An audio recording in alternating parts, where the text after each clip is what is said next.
Que bom estar com vocês outra vez para celebrar ao Senhor. Aqui é a extensão da nossa casa, da nossa igreja. A gente sempre se sente acolhido. E estamos em Teresina desde sábado, atendendo alguns convites. E aí não poderia deixar de passar aqui e estar com vocês. Eu quero ministrar uma palavra que começa no livro de Josué, capítulo de número 9. Vou pedir que você vá abrindo. Não precisa levantar, se podem ficarem sentados mesmo. Porque nós vamos lendo e ministrando. Nós vamos fazer um sermão aplicando. Se você puder dar um pouquinho mais de som para mim aí na frente, só desse microfone. Essa palavra será dividida em duas partes. Eu vou ministrar uma parte, depois a minha esposa ministra outra. O assunto dela é sobre família. Nós vamos falar sobre família. E eu quero que você esteja comigo no livro de Josué, capítulo 9. Antes de ler o texto que eu quero que você preste atenção no que se passa aqui, no contexto que envolve isso aqui. Josué é aquele moço que substituiu Moisés. Depois que Moisés tirou o povo da terra do Egito e caminharam por 40 anos, agora, a um passo da terra prometida, ele entrega o bastão, o cajado a Josué. E Josué vai rumo a viver essa promessa. Foram poucos passos até a terra prometida, mas ainda intensas batalhas. Ele guerreou, lutou, lutas travadas e lutas vencidas, como, por exemplo, a Batalha de Jericó. Quem nunca ouviu falar da Batalha de Jericó, as muralhas que caíram ao chão por causa da força do louvor e da adoração. Batalhas fantásticas que são típicas de um filme de Hollywood. E é nesse cenário de um homem guerreiro, de um homem lutador e que tinha acabado de vencer uma grande conquista, que agora surge uma situação. E no versículo de número 2 do capítulo 9 começa dizendo assim: se juntaram a eles de comum acordo para pelejar contra Josué e contra Israel. Perceba que todo mundo está percebendo que Josué é um vencedor, que Deus é com ele, que ninguém podia vencer Israel. Então se juntaram algumas nações, se juntaram alguns reinos para dizer assim: vamos fazer guerra contra ele. Só que quando se juntaram para fazerem guerra, eles não foram mais pela força da espada, eles não foram mais pela força das muralhas, eles mudaram a estratégia. E qual é a estratégia? Versículo 4: usaram de estratagema e foram e se fingiram embaixadores e levaram sacos velhos sobre os seus jumentos e odres vinhos velhos, rotos e consertados, e nos pés sandálias velhas e remendadas, roupas velhas sobre si, e o pão que traziam para o caminho era seco e borolento. Foram ter com Josué no arraial, a Gilgal, e lhe disseram a eles, aos homens de Israel: chegamos de uma terra distante, façam, pois, agora a aliança conosco. Mantenha a Bíblia aberta, nós vamos lendo e falando. Vendo que o povo de Israel era vencedor, se uniram para pelejar, mas mudaram a estratégia. E a estratégia é: ninguém usa mais espada, ninguém vai lá chegando e desafiando. Nós vamos usar de sutileza, nós vamos fazer uma aliança, que aliançados nós vamos chegar ao nosso objetivo. E agora eles se vestem com roupas velhas, botam sandálias já envelhecidas, desgastadas, carregam um pão já seco, e quando eles apresentam-se diante de Josué, as pessoas perguntam: de onde vocês vêm? E olha a sutileza: viemos de muito longe, ouvimos falar que Deus é com vocês, sabemos que por onde vocês passam, Deus está na vida de vocês, e nós viemos para fazer uma aliança com vocês, nós viemos para estar juntos de vocês. Eu preciso só abrir um parênteses para dizer: a história do capítulo 9 se repete todos os dias da nossa caminhada. O inferno se levanta, a gente reage. Aparece ali uma ação maligna, a gente reage. A gente se prontifica, vai para a guerra, vai para a batalha. Só que o inimigo, ele também usa de sutileza. Nem sempre ele aparece mostrando os dentes, nem sempre ele aparece mostrando suas estratégias. Ele vem com sutileza. E na sua sutileza diz: faça uma aliança conosco, vamos fazer uma aliança. E aqui começa esta mensagem. Nesse instante em que uma aliança é proposta, o versículo de número 14 diz assim: então os israelitas tomaram da provisão como é que está na sua Bíblia? não pediram conselho do Senhor. A palavra começa exatamente aqui. Um povo veio de longe para fazer uma aliança, e agora que uma aliança é proposta, Josué achou tão fácil, tão simples. É claro que essa aliança é boa, é claro que isso é bacana. Esse pessoal sabe que o nosso Deus é Deus nos céus e na terra. Esse povo vieram de longe, nós vamos fazer uma aliança. E eles agora fazem uma aliança, e naquela época era trocar alimento.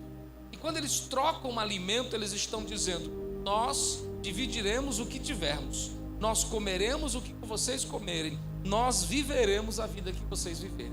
Só que esta aliança que é estabelecida com um só pensamento: autoconfiança. Não buscaram direcionamento, não buscaram orientação. Se eu estou falando para a família, então a família é uma aliança. A Bíblia é o livro que mais fala de alianças. Nós temos várias maneiras em que as alianças foram costuradas na Bíblia. No texto que lido agora há pouco, de Gênesis 12, Deus está fazendo uma aliança com Abraão. E a Bíblia diz que nesta aliança, Deus andava entre os pedaços do animal que foi sacrificado para dizer: este é o nosso caminho. No livro de Ruth, eles trocavam as sandálias para dizer: o seu caminho é o meu caminho.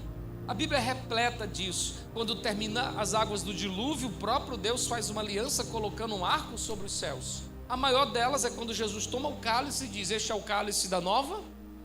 Então a Bíblia é um livro de alianças. E se nós servimos a Deus segundo a Bíblia, então nós também construímos alianças. E um dos lugares onde as alianças mais são fincadas é no casamento.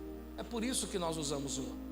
É por isso que nós carregamos uma aliança no dedo como sinal de que eu tenho uma aliança com uma pessoa que está do meu lado. Agora a grande questão é que nós muitas das vezes fazemos alianças precipitadas, sem buscar orientação.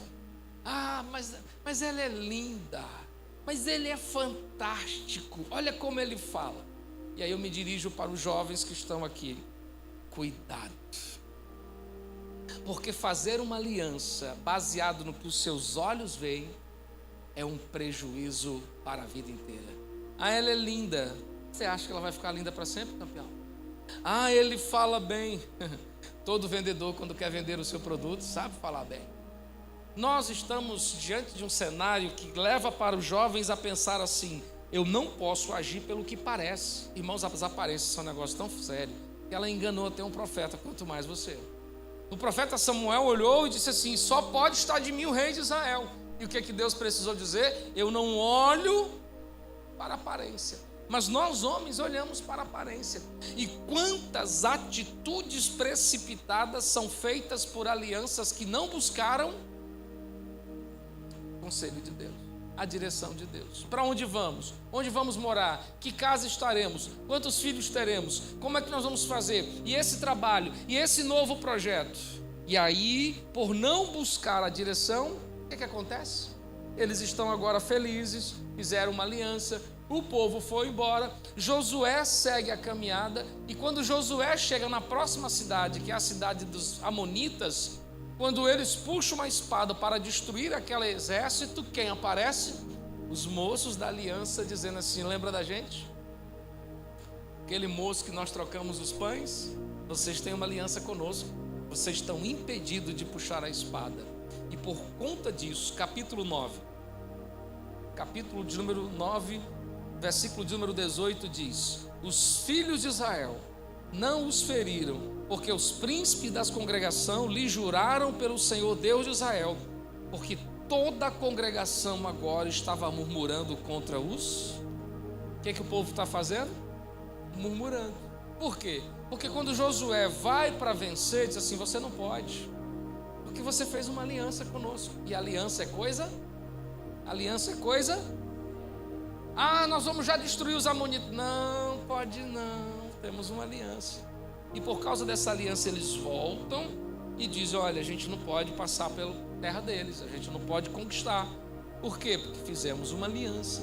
E surgiu aí problemas internos. O povo começou a murmurar.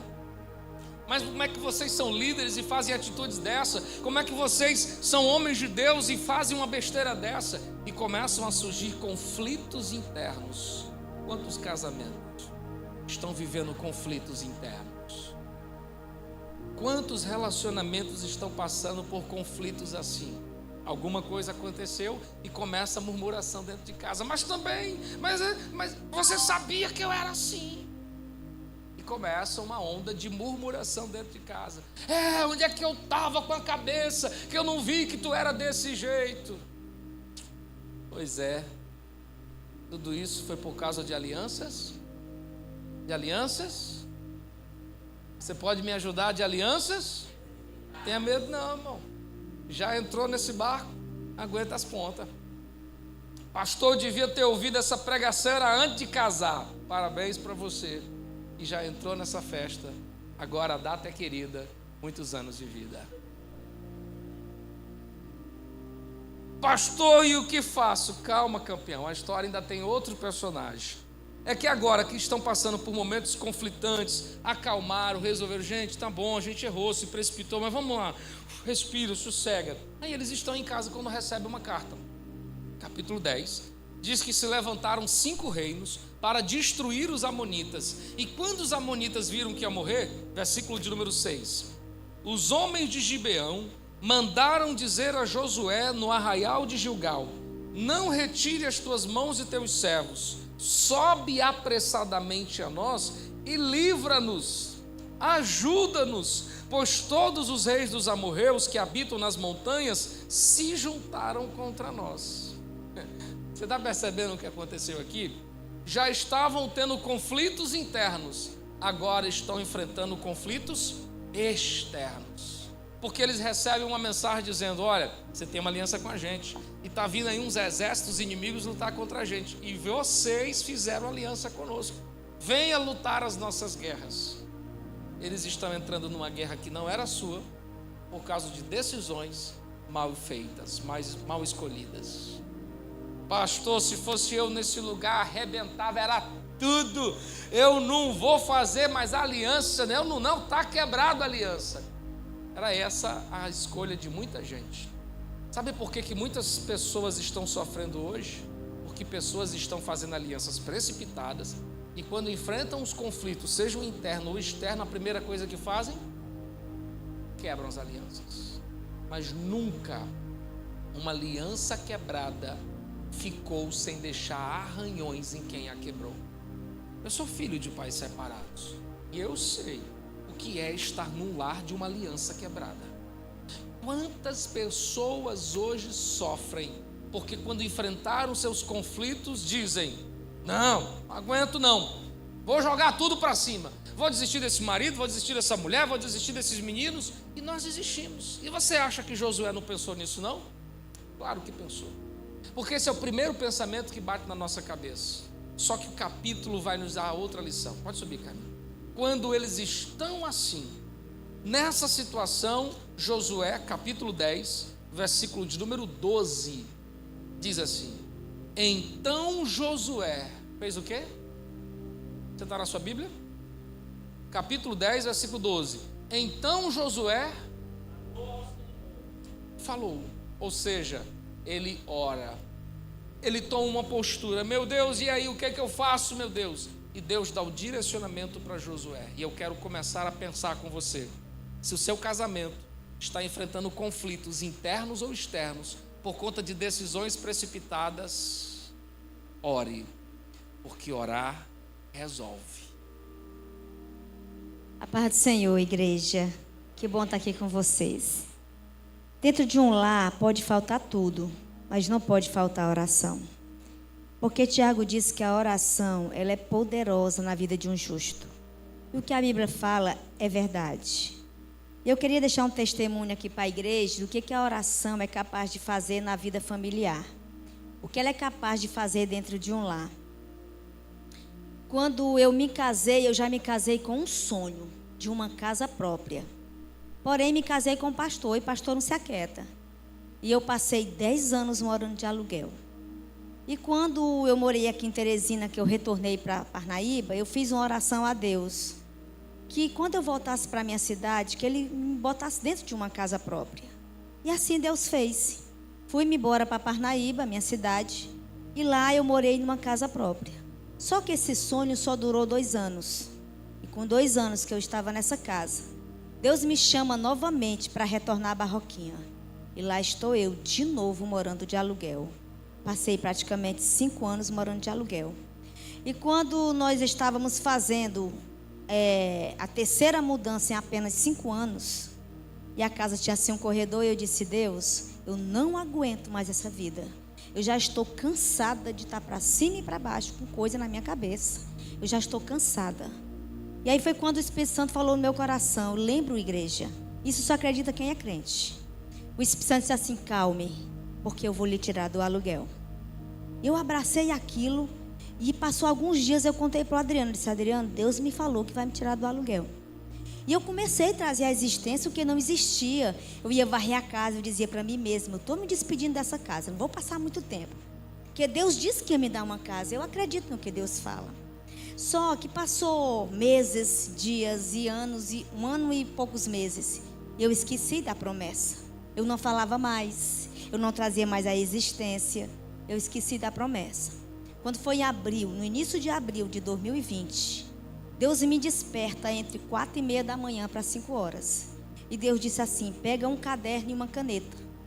Eu disse: será que Deus vai me dar uma mensagem? Deus falou assim: calcula o que tu gastou de aluguel. Em 5 anos, igreja, eu gastei quase 30 mil reais por um dinheiro que não tem retorno. Deus falou assim: pois chegou o tempo de eu cumprir aquilo que eu te prometi. Porque tu esqueceu o que eu te prometi, mas eu sou Deus que não esqueço promessas. Ô, igreja, é meio que tem mexido assim com enxame de abelha. E eu, padre, acorda, acorda, acorda, acorda. Ele disse: minha filha, pelo amor de Deus, deixa eu dormir agora que é 5 horas da manhã. Eu digo: acorda. Deus acabou de falar comigo que vai me dar a nossa casa, Adriano. Acabou de falar. E Deus fala, Ele cumpre. Aí ele olhou para mim e disse assim, desse mesmo jeito: pastor, minha filha, você acha que você faz casa com 10 mil reais, 15 mil reais? Casa de 80 mil para lá, minha filha. Não temos esse dinheiro, não. Eu digo: eu não quero saber. Quem prometeu é fiel. Quem prometeu é fiel, é rico, dono da prata. Embora, se levante, meu filho, se levante. Nós vamos já conversar para nós combinar como é que nós vamos fazer. Não foi, Adriano? Aí ele disse, e ele querendo dormir. Eu disse: Adriano, nós vendemos o carro, meu filho. Pega um empréstimo no banco, faz alguma coisa. Vamos procurar uma casa já feita, que é mais em conta. Ele olhou para mim de novo e disse: minha filha, casa é 80 mil para lá. Eu digo: não fala mais nesse assunto não, meu filho. Vamos atrás, vamos resolver o assunto. E o dono da casa que eu morava de aluguel, ele tinha uma casa para vender. Eu fui lá: João Castro, meu filho, quanto é a tua casa? Ele disse o valor. Eu digo: meu filho, está à venda? Ele disse: está. E eu subi na casa dele, desci já toda para fazer o serviço, né, o contrato e tudo. Aí eu disse assim, quando eu desci a escada, Deus disse assim: ei, não é do teu jeito não, é do meu jeito. Eu é que vou fazer da forma que eu quero. Te acalma. Deus me repreendendo. Aí eu desci a escada, eu disse: Deus, pois a tua resposta é o silêncio do João Castro. Olha a casa, igreja, de frente a uma boca de fumo. Só tinha 2 quartos, do lado do sol. O terreno bem miudinho, não tinha muro, não tinha nada. Deus querendo me dar algo melhor e eu precipitado querendo pegar o ruim. Que é isso que acontece quando nós deixamos ser levados pelas nossas emoções. A gente deixa de viver o melhor de Deus para viver as nossas precipitações. E aí o João Castro veio, pastor. Ele disse: irmã Carminha, eu vim aqui para lhe dizer que eu não vou lhe vender a casa. Olha Deus falando na boca dele. Porque minha esposa não aceitou. Até hoje a casa está à venda. Ó. Irmã Carminha, você não tem um terreno que você comprou lá e estava da igreja? No tempo que a igreja estava vendendo os terrenos para pagar o terreno da igreja, nós compramos um. Por que você não faz sua casa lá, mulher? Você faz do jeito que você quer. Olha o Espírito Santo falando. Da forma que você quer. Não vai precisar você pegar empréstimo no banco, nem vender o seu carro. Você faz quando você puder. Quando você não puder, você para. Quando você estiver podendo, você continua. Deus falando na boca do João Castro. Ele disse: Adriano, pega a moto. Vamos já lá. Eu nem lembrava do terreno. Vamos lá no terreno, Adriano. Ele disse: fazer o que neste terreno? Lá só tem mato, mulher. Eu digo: eu não quero saber, não estamos indo para a igreja. Dentro do mato. Bora pegar a moto. Vamos lá. Gente, olha o que foi que Deus fez. Um monte de terreno, não tinha nenhuma construção, exceto a da igreja. Os meninos, para jogar bola escondido da polícia no ano da pandemia, limparam e capinaram justamente o meu terreno. Chegou lá, estava limpinho. Quando eu cheguei lá, gente, tão limpinha, aquela areia de praia que lá tem, de dunas, tão limpinho. Eu disse, Espírito Santo, o Senhor já está preparando tudo, já está até limpo o terreno, Deus. E eu vi a casa, gente, para a glória de Deus, varandada, do jeito que ela é, eu vi a casa. Cheguei em casa, disse, Adriana, nós vamos fazer a casa. Eu já até vi a casa. Deus já até limpou o terreno, até limparam o terreno para nós. Ele olhou para mim, pastor, ele não dizia nada. Mas era meio que tá falando peixe púlpito. Aquilo me estressava, gente. Porque assim, um sanguíneo, quem é sanguíneo aqui vai entender. Ele quer ouvir um sim ou um não. Não fique calado não, quer meio que matar. E o Adriano calado. Quando eu tocava no assunto, ele mudava de assunto. Ele não falava, porque justamente não estava no coração dele o projeto da construção da casa. Cheguei para Deus, que eu converso com Deus assim mesmo, bem aberto. Eu disse, Senhor, como é que você me promete uma coisa? Eu já tinha esquecido, você traz à tona de novo, acelera tudo dentro de mim, e o cabeça não está aceitando a ideia. Como é que eu vou fazer essa casa? Se ele é que é o cabeça que vai trabalhar, que vai agilizar tudo, como é que vai ser? Deus falou assim, me faça a campanha de Daniel e eu vou lhe dar resposta. Aí eu caí, igreja, 21 dias, jejuando e orando pela resposta. E eu amo dormir de tarde, né, irmã Sônia? Passei 21 dias sem dormir de tarde. Aí o Kainan chegou para ele, eu disse para ninguém sabia dessa campanha, só eu e Deus. Aí o Kainan chegou para ele e disse, pai, o negócio aí tá sério, para ela não dormir de tarde, o negócio aí não tá muito fácil não. Aí ele disse assim, caminha para Parnaíba. Eu digo, não, eu nos 21 dias de campanha, meu filho, não vou para Parnaíba. Tu não quer ir para Parnaíba porque tu não tá normal não? Eu digo, vou não. Quando terminou a campanha, nós fomos. Quando eu cheguei em Parnaíba, eu disse, Deus, o que o Senhor me pediu, eu fiz. Agora eu estou querendo que o Senhor me responda. E não passe muito tempo não, por favor, porque eu já estou pela misericórdia. Com 2 dias que nós estávamos na Parnaíba, nós íamos passar uns 4 a 5 dias, que era ano pandêmico, nós estávamos online, nós íamos passar esses 5 dias lá na mãe. Ele disse, arrume essas coisas, nós vamos embora, com 24 horas. Ir embora? Não vou não. Vai sim. Arrume as coisas que nós vamos embora. Isso 2 dias depois do término da campanha. Eu disse, Adriana, por que tu quer ir embora mesmo, meu filho? Não, porque eu quero chamar o Israel, que é o rapaz que é construtor na igreja. Pedreiro. Eu quero chamar o Israel, porque eu quero que ele vá comigo lá no nosso terreno, para ele fazer lá o orçamento, quanto é que gasta para fazer o muro do terreno. Eu disse, é? E tu vai vender o terreno agora? Porque ele queria era vender o terreno, comprou para vender mais na frente. Eu disse, quer dizer que agora tu vai vender o terreno é com o muro? Ele disse, não, eu vou fazer o muro e depois do muro nós vamos fazer a nossa casa. Igreja, eu só não saí correndo daquele carro porque ele estava andando. Mas se ele tivesse parado, eu tinha gritado, glória a Deus, aleluia. Aí o Adriano aceita a proposta. E cadê o dinheiro para fazer a casa? Que o que ele tinha só dava para fazer o muro. O que foi que Deus fez?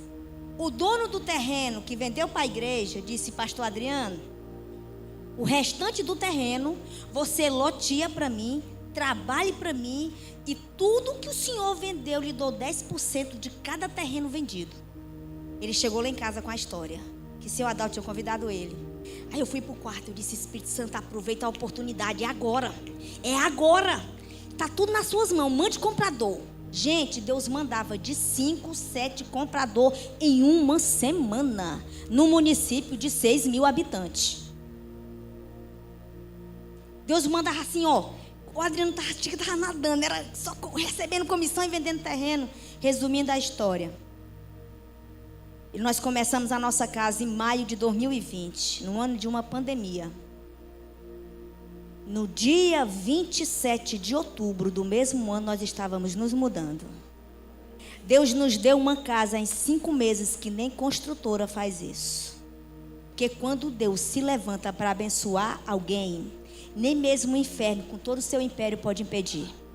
Porque Ele mesmo disse, agindo eu, ninguém impedirá.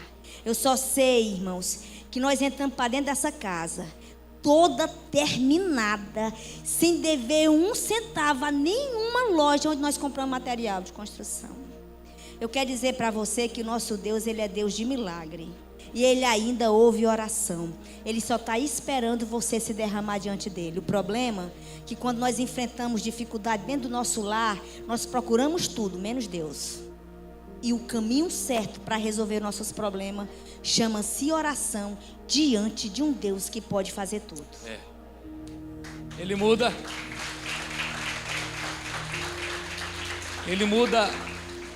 a visão do marido, mas também muda a visão da esposa.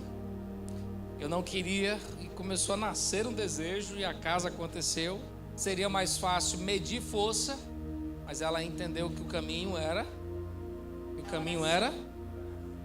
Eu também tinha entendido isso. Essa menina que vocês conhecem hoje, falante, que prega, que conta seus testemunhos, nem sempre foi assim. Quando eu casei com ela, nós tínhamos 19 anos de idade. E quando ela casou comigo, eu já era pastor, eu assumi uma igreja na cidade de Chaval. Fui para o ministério aos 18 anos e agora com os 19 nós estamos lá. E quando nós estamos lá cuidando da igreja, experiência nova para mim, era tudo novo. Em um determinado momento, alguém precisava de uma visita. Carminha, vamos fazer uma visita a fulana?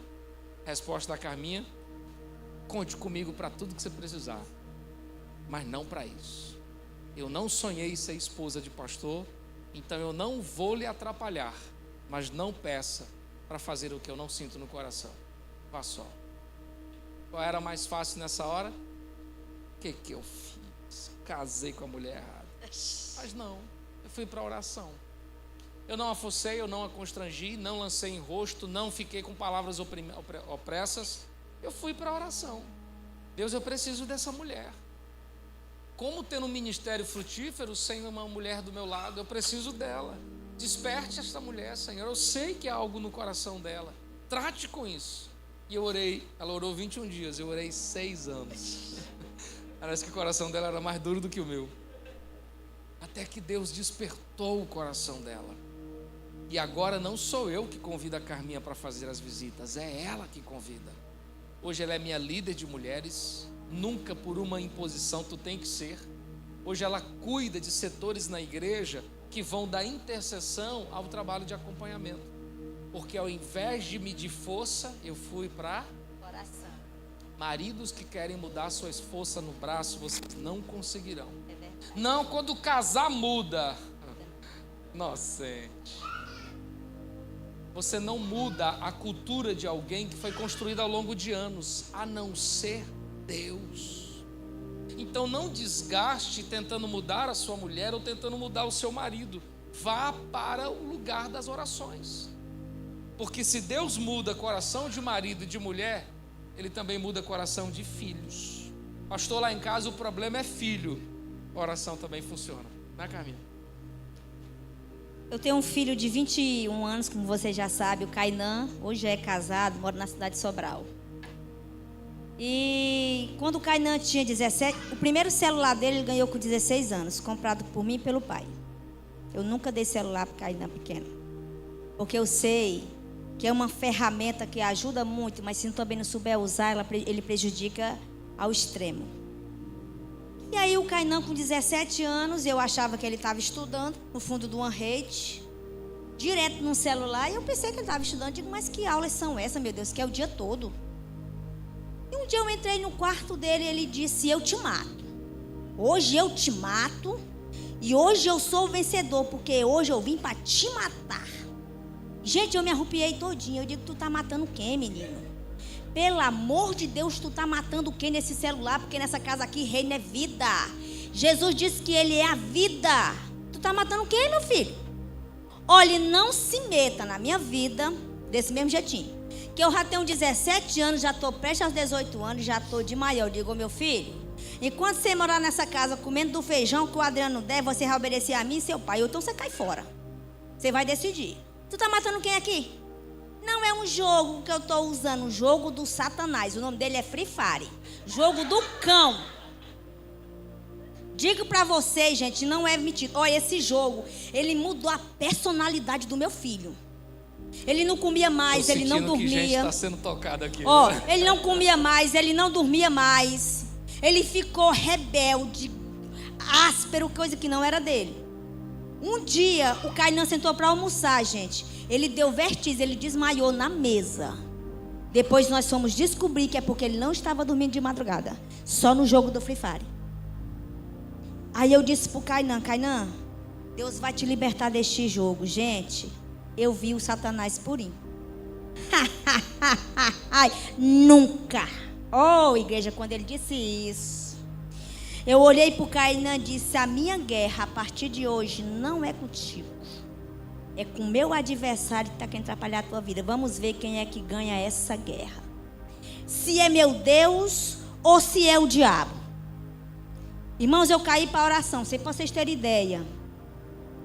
Para a glória de Deus, nós jejuamos 1 ano e oramos 1 ano.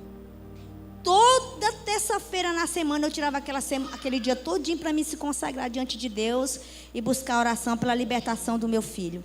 E eu lembro que uma dessas terças eu fui acometida pelo coronavírus. E eu não senti muita coisa não, só perdi o paladar e o gosto e uma dor nas costas.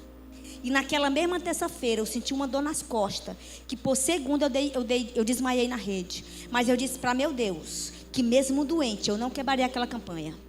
Sabe o que Deus fez? Kainan pede para se mudar para Parnaíba. E agora sozinho em Parnaíba, morando só, ele dizia: agora que eu vou jogar mesmo. Agora, ninguém mais no meu pé. Ela não perturba.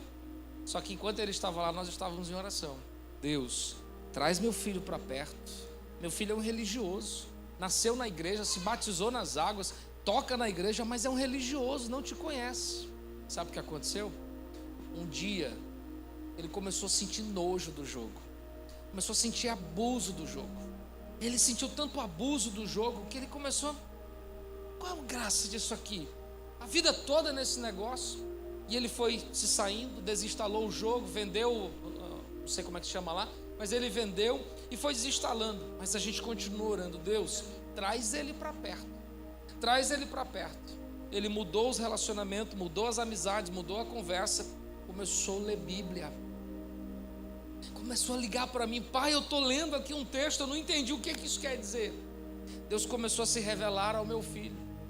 Um dia, 3 horas da madrugada, ele está de joelho, sentindo saudade de casa, vazio, um monte de coisa. E ele aqui: Deus, eu não te conheço, eu apenas conheço o Deus do meu pai, eu quero te conhecer, Senhor, fala comigo. Deus acordou uma amiga nossa de Minas Gerais, 3 horas da madrugada, que liga para ele e dá uma palavra profética para ele. Sabe como que essa história termina? O Kainan deixou o jogo, o Kainan arrumou um emprego, o Kainan casou, trabalha no banco, foi batizado com o Espírito Santo e é pregador do Evangelho. Porque Deus muda filhos. Quando o menino é pequeno, você dá uma lapada de cinturão, até resolve. Quando ele se torna homem, cinto não resolve mais.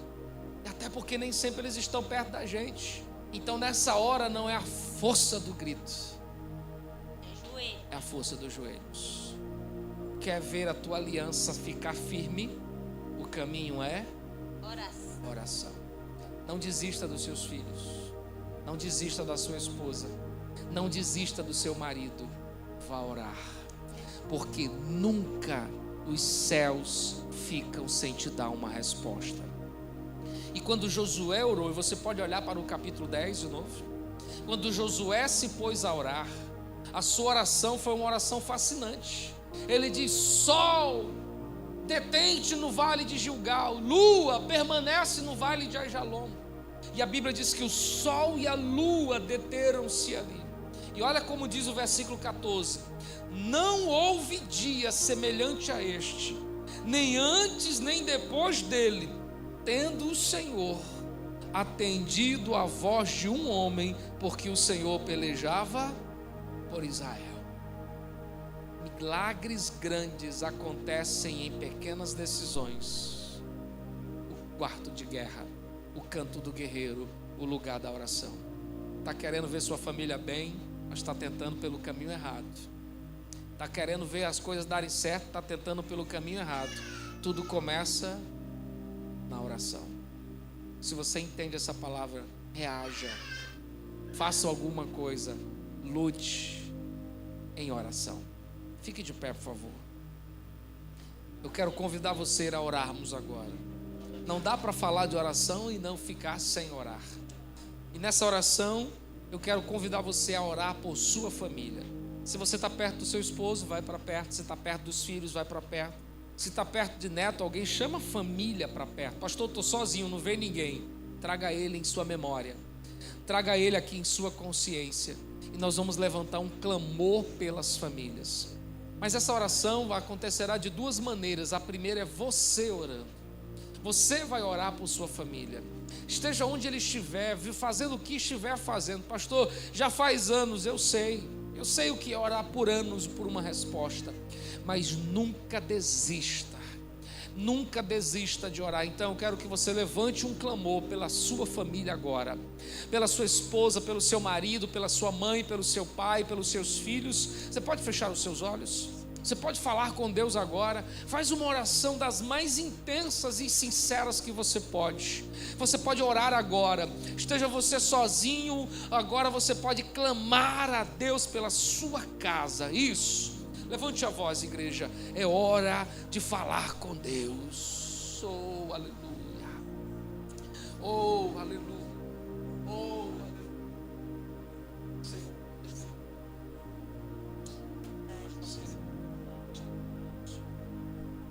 Pai, nós estamos esperando o Senhor de transferência. Senhor, nós estamos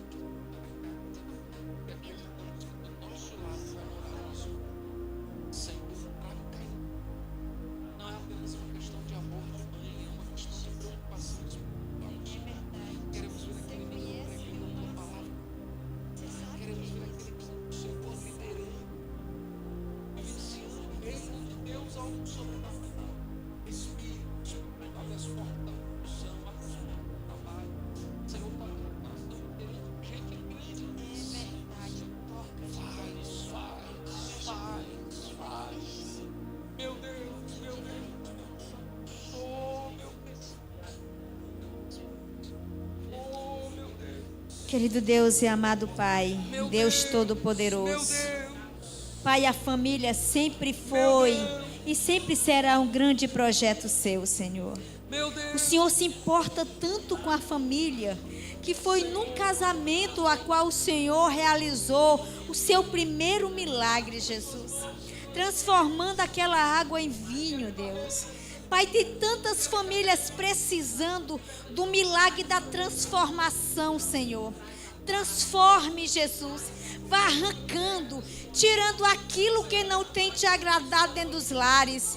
O espírito da desunião, o espírito, Jesus amado, da violência, o espírito de desrespeito, Senhor. Espírito Santo, faça-se presente em cada lar. O espírito da desobediência, que os filhos possam respeitar os pais e que os pais possam amar os filhos, Deus. Pai, repreenda o espírito do desânimo, Jesus, a qual tem acometido as famílias, para não vir mais para a tua casa, para não te buscar mais em oração, porque o diabo sabe, Deus, que quando nós baixamos a guarda, ele ataca, porque ele é oportunista, Jesus.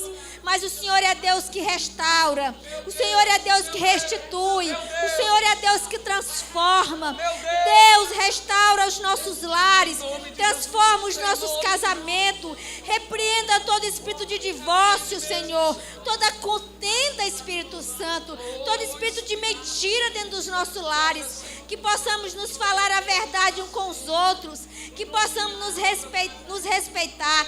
Deus, que dentro dos nossos lares possam reinar paz, reinar alegria, reinar santidade, Senhor, porque é isso que o Senhor quer para os nossos lares, Deus. Repreenda todo espírito imundo que está se levantando contra nossas famílias, Senhor, que seja derrotado em nome de Jesus. E que teu nome seja glorificado para todo sempre em nossas vidas. Declaramos um tempo de mudança nas famílias, Senhor. Um tempo de alinhamento, de propósito, de ajustamento, de caminhada. Converta o coração dos pais aos filhos e dos filhos aos pais. Que alianças sejam fortalecidas. Repreendemos todo espírito que se levantou contra esse casamento, toda horte maligna que usa de sutileza para destruir os filhos, para destruir o casal. Guarda cada um deles. Eu oro pela vida financeira, pela vida íntima. Eu oro pela vida, Senhor, familiar, paternal. Que a mão do Eterno alcance as famílias, que a mão do Senhor alcance os lares e que barreiras sejam quebradas no poder do nome de Jesus. Que a nossa casa viva o favor de Deus, que a nossa casa viva o milagre de Deus, que a nossa casa tenha a bênção do Senhor. Levante suas mãos para cima como quem vai receber. Que o Senhor Deus, que tem cuidado da minha casa, cuide da tua casa.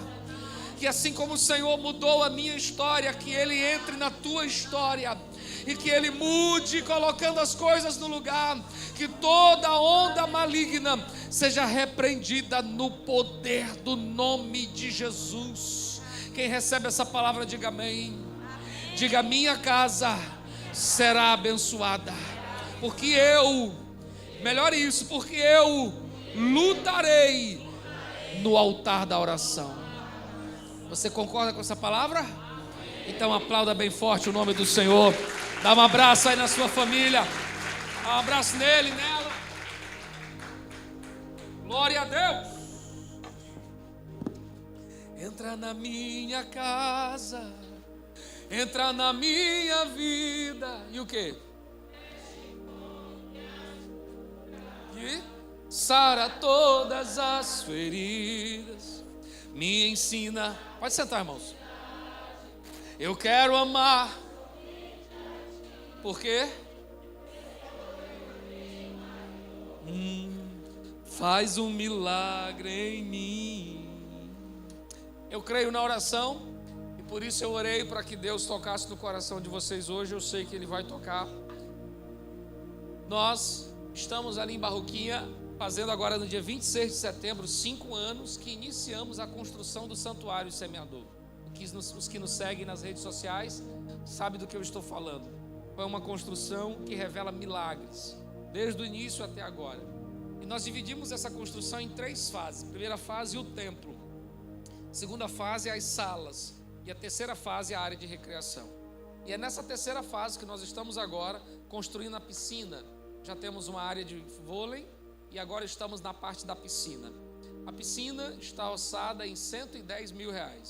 Foram já investidos 60 mil e toda a estrutura está pronta. Toda a parte estrutural, 3 lajes batidas, 28 colunas, estão prontas para receber agora a fase do acabamento. Cerâmica, pedras e etc. E para isso nós estamos levantando uma rifa beneficente para tocar essa hora. Os outros 50 mil que precisamos, nós estamos nos movimentando através de uma rifa de um iPhone 13 de 128 GB, novo na caixa. A pessoa que recebeu o iPhone não foi comprado, porque vai ser comprado no nome da pessoa. Se a pessoa não quiser o iPhone, a pessoa pode receber o dinheiro, o valor do iPhone. Hoje ele está em torno de R$3 mil, o de 128 GB. E você pode nos ajudar adquirindo 1 ponto, 2 pontos, quantos você puder. O ponto custa R$20. O sorteio será no dia 1º de setembro, transmitido ao vivo pelas nossas redes sociais. E esta igreja sempre foi parceira, sempre nos ajudou. Quando nós éramos apenas um terreno, vocês estiveram lá, abençoaram e deixaram uma oferta que eu nunca esqueci. R$256,25. Foi a primeira igreja que participou dessa oferta, viu, irmão Zé Luiz? Está registrado lá e cá. E é por isso que eu tenho a liberdade de pedir a vocês, ajude-nos. Alguns irmãos aqui já compraram, viram nas redes sociais, e eu vim trazer aqui para você. Se você puder, pastor, eu não tenho dinheiro, aceita Pix. Pastor, eu também estou sem Pix, aceita cartão. Pastor, eu não tenho cartão, auxílio emergencial. Pastor, eu não tenho nada disso. Então você está quase lascado, eu vou orar por você porque a coisa está feia. Mas eu sei que você tem alguma coisa. Então ajude-nos, ajude-nos. Deus abençoe. Pastorzão, obrigado, uma alegria outra vez estar contigo. Irmã Sônia, obrigado. Deus abençoe a tua casa, a tua família. Deus abençoe esta igreja. Obrigado pelo carinho e amizade de vocês. Paz.